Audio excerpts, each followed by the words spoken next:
Hello my beautiful people, welcome back to my channel. मैं हूं नबिता और आप लोग मुझे देख रहे हो मेरे यूट्यूब चैनल में जिसका नाम है happy hours with Nabita. I hope कि आप सभी लोग सेफ है, हैप्पी है और बहुत ही पॉजिटिव फील कर रहे होंगे। अगर आप लोग मेरे चैनल पे नए हो तो नीचे जो लाल रंग का बटन है जिसमें सब्सक्राइब लिखा है उसे प्लीज़ दबाइएगा और उसके साथ ही जो बेल आइकन आता है उसे भी दबाना ना भूलिएगा, ताकि जब भी मैं नए वीडियोज़ डालूँ आपको नोटिफिकेशंस चली जाए। चलिए, ये तो रहा हमारा इंट्रोडक्शन राउंड। अब चलते हैं डिस्क्रिप्शन में।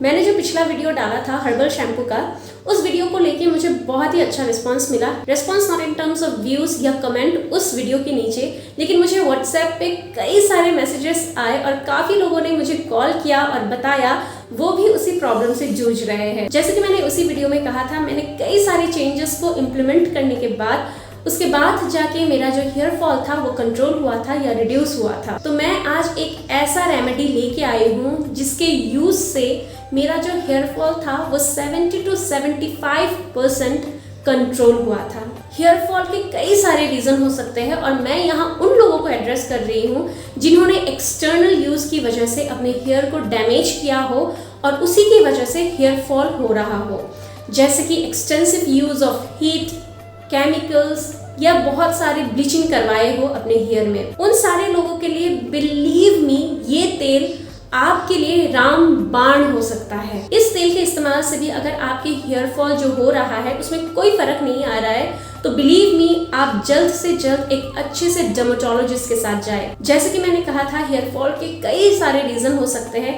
ना कि एक्सटर्नल बल्कि इंटरनली भी हमारे कई सारे विटामिन की कमी की वजह से हेयर फॉल हो सकते हैं। आपका अगर हेमोग्लोबिन कम हो, कोई ब्लड इशू हो, विटामिन B12 कम हो या प्रोटीन की लेवल बहुत ही कम हो तो उस वजह से भी आपके सीवियर हेयर फॉल हो सकते हैं। लेकिन अगर आपके एक्सटर्नल यूज से अगर आपका हेयर फॉल हो रहा है तो यकीन माने ये तेल आपके लिए बहुत ही लाभदायक होगा। एक इंसान इतना भरोसे के साथ और इतना कॉन्फिडेंटली तभी बोल सकता है जब उस इंसान ने उस तेल को बनाया हो, उस तेल का यूज किया हो और यूज करने के बाद बहुत ही बेहतरीन रिजल्ट मिला हो, तभी उस इंसान इतना कन्विक्शन के साथ और इतना कॉन्फिडेंटली बोल सकता है।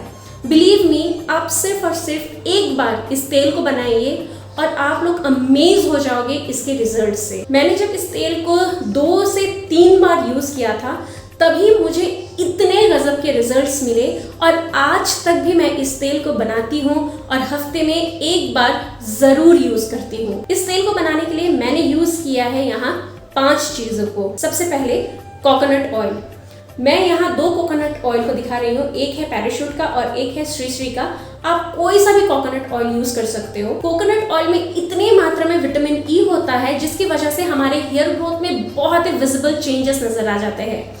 ये हमारे हेयर फॉल को स्लो डाउन कर देता है और हमारे स्कैल्प के अंदर पेनिट्रेट करके जितना भी प्रोटीन हमने खोया है उस प्रोटीन को प्रिवेंट करता है, जिसकी वजह से हमारे जो हेयर ब्रेकेज होते हैं वो कम हो जाते हैं। नेक्स्ट जिस तेल का मैंने यहाँ इस्तेमाल किया है वो है फिगारो का ऑलिव ऑयल। ऑलिव ऑयल में विटामिन ई और विटामिन के की इतनी मात्रा होती है, ये हमारे स्कैल्प को ना ही नॉरिश करता है लेकिन गजब की कंडीशनिंग प्रॉपर्टीज भी होती है। बेनिफिशियल फैटी एसिड्स होने के कारण से हमारे जो DTH की प्रोडक्शन होती है जिससे हमारे हेयर ब्रेकेज होते हैं उसे भी ये रोक देती है, जिसकी वजह से हमारे हेयर फॉल में एक ड्रास्टिक सा चेंज दिखाई देता है। तीसरा जिस तेल का मैंने यहाँ इस्तेमाल किया है वो है कैस्टर ऑयल। ये अपने आप में ही इतना पोटेंट ऑयल है कि अगर आप सिर्फ और सिर्फ कैस्टर ऑयल को भी अपने बालों पे लगाओगे ना तो आपको इतने गजब के रिजल्ट्स मिलेंगे। इसमें विटामिन ई और फैटी एसिड्स होता है जो हमारे हेयर ग्रोथ को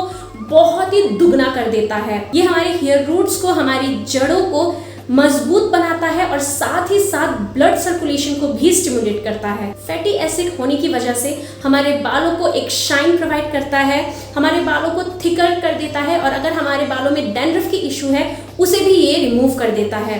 तो कैस्टर ऑयल के बारे में मैं जितना भी कहूँ ना शायद उतना ही कम होगा। नेक्स्ट जिस चीज का मैंने यहाँ इस्तेमाल किया है वो है मेथी दाना, यानी कि फेनुग्रीक सीड्स। मेथी की अगर बात करूँ तो हमारे बाजार में जितने भी कंडीशनर मिलते हैं उससे भी कई ज्यादा मात्रा में मेथी में कंडीशनिंग प्रॉपर्टीज होती है। मेथी में विटामिन ए, विटामिन B6 और विटामिन सी की वजह से हमारे बालों को इतना कंडीशनिंग प्रॉपर्टीज मिल जाता है, बल्कि हमारे जो हेयर फॉल की प्रॉब्लम होती है उसे भी ये फिक्स कर देता है। और लास्टली मैंने इस तेल को बनाने के लिए जिस इंग्रेडिएंट का यूज किया है वो है करी लीव्स।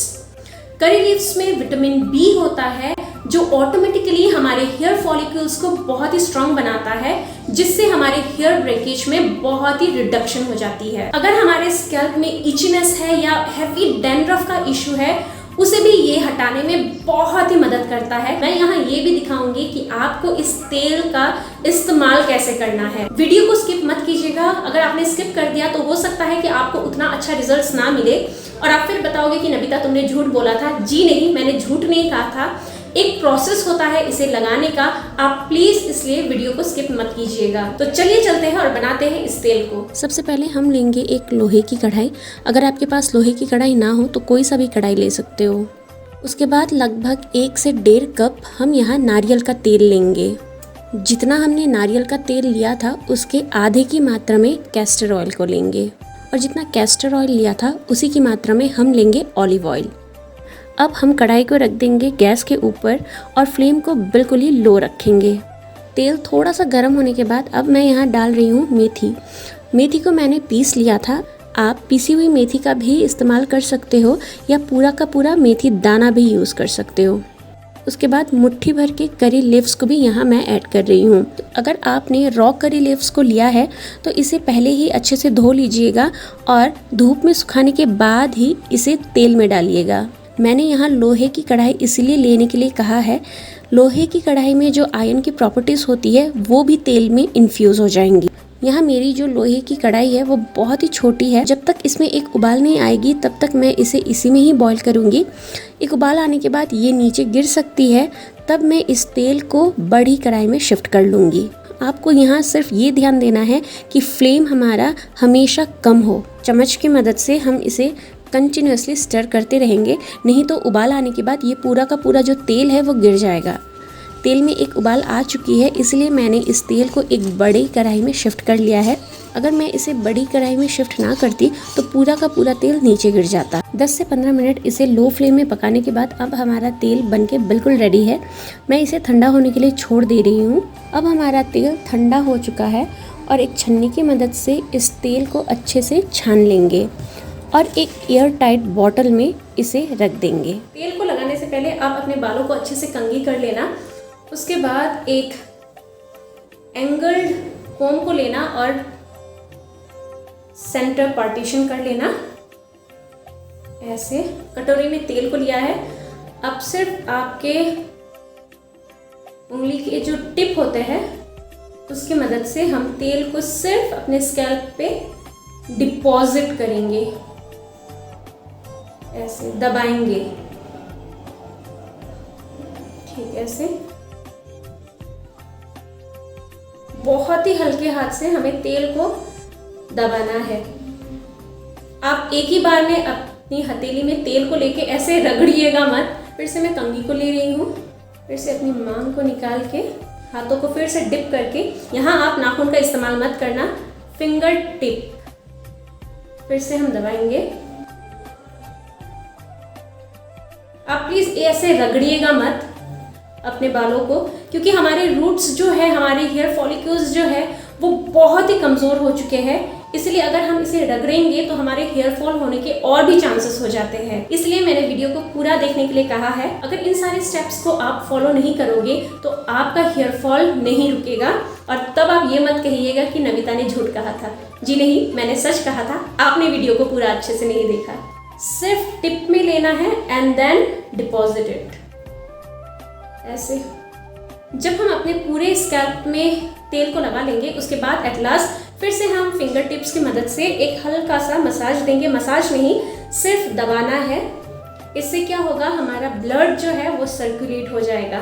हमने इस तेल को प्रिपेयर करने के लिए ऑलिव ऑयल, कोकोनट ऑयल और कैस्टर ऑयल को यूज़ किया है, जिसकी वजह से ये तेल बहुत ही थिक हो चुका है। आपको लगेगा कि हमने जो हर्बल शैम्पू घर में प्रिपेयर किया था उससे इसकी जो चिपचिपाहट है वो नहीं जाएगी। अगर आपको ऐसा लगेगा तो आप कोई सा भी हर्बल शैम्पू बाजार से खरीद के यूज कर सकते हो, लेकिन इतना ध्यान रखना कि उसमें पैराबिन ना हो और सल्फेट ना हो। इसको आप हफ्ते में 2 से 3 बार यूज कर सकते हो। जैसे आप अपने बालों को धोते हो, उससे ठीक 1 दिन पहले रात में इसे अच्छे से लगाना अपने स्कैल्प में और दूसरे दिन सुबह इसे धो देना। अगर आपको बहुत गर्मी लगती हो तो सुबह इस तेल को लगा लेना और कम से कम 4 से 5 घंटा अपने स्कैल्प में इसे रखने देना। ये तेल जितना ही आपके बालों में रहेगा, आपके स्कैल्प के अंदर पेनिट्रेट होके अपने गजब के रिजल्ट दिखाएगा। इसलिए आप इसे रात भर रखने की कोशिश करना। तो यही है वो तेल जिसने मुझे भरोसा दिलाया कि नबिता तुम तकलीफ नहीं होगी और तुम्हारे स्कैल्प में बाल रहेंगे। जी हाँ, मैं इतने भरोसे के साथ इस तेल के बारे में बोल रही हूँ क्योंकि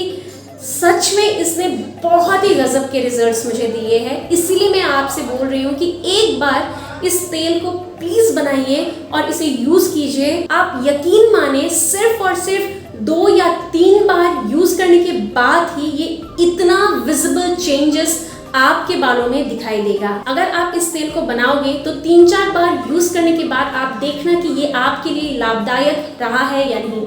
अगर आपके लिए ये हेल्पफुल रहा होगा तो प्लीज इसी वीडियो के नीचे कमेंट सेक्शन में आके लिखना कि नबिता ये हमारे लिए बहुत ही हेल्पफुल रहा। वो एक कमेंट भी ना मेरे लिए बहुत ही ज्यादा मायने रखेगा। जितने भी प्रोडक्ट्स मैंने यहाँ यूज किया है उन सारे प्रोडक्ट्स के लिंक आपको डिस्क्रिप्शन में मिल जाएंगे, तो आप वहां से भी जाके इन्हें बाय कर सकते हो। तो इसी पॉजिटिविटी के साथ कि जितना ये तेल मेरे लिए यूजफुल रहा है उतना ही आपके लिए भी रहेगा, उसी के साथ ही मैं अपनी ये वीडियो यहीं एंड करती हूँ। प्लीज डू लाइक, शेयर और सब्सक्राइब जरूर करना मेरे यूट्यूब चैनल को जिसका नाम है हैप्पी आवर्स विद नबिता। और प्लीज इस वीडियो को शेयर करना ताकि और भी जितने लोग हैं जो हेयर फॉल की इश्यू से जूझ रहे हैं उन्हें भी एक सोल्यूशन मिल सके।